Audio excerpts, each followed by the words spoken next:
నమస్తే. ముఖ్యంగా సైబర్ నేరగాడి యొక్క మోసం ఏందంటే ఇన్వెస్ట్‌మెంట్.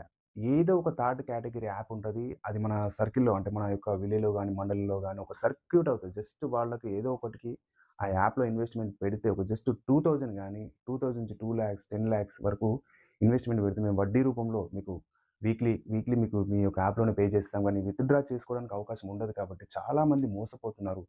ఈజీ మనీకి అలవాటు పడిపోతున్నారు. తొందరగా డబ్బులు సంపాదించాలన్న ఈజీ మనీ ఆలోచనతోని ఆ సైబర్ నేరగాడు చిన్న లాజిక్‌తోని వాడు మనీని గెయిన్ చేసుకుంటున్నాడు.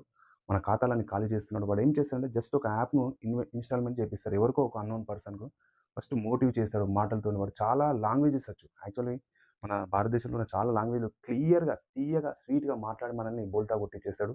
ఒక అన్‌నోన్ యాప్‌ను డౌన్‌లోడ్ చేపిచ్చేస్తాడు.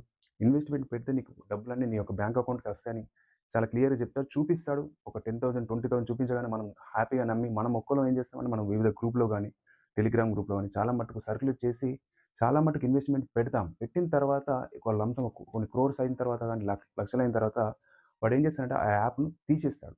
ఆ యాప్ తీసేస్తే మనం ఎక్కడికెళ్ళాలో తెలీదు. కాబట్టి ఇట్లాంటి యాప్స్ తొందరగా మనీ వస్తుందనేది చాలా తప్పు. అది అలాంటియన్నీ క్లియర్ కట్‌గా తెలుసుకున్న తర్వాతనే ఇన్వెస్ట్‌మెంట్ పెట్టాలి. లేకపోతే అన్నోన్ యాప్స్‌లో పెట్టడం వల్ల థర్డ్ కేటగరీ యాప్స్ పెట్టుకోవడం వల్ల మనం వెంటనే డబ్బులను కోల్పోతున్నాం.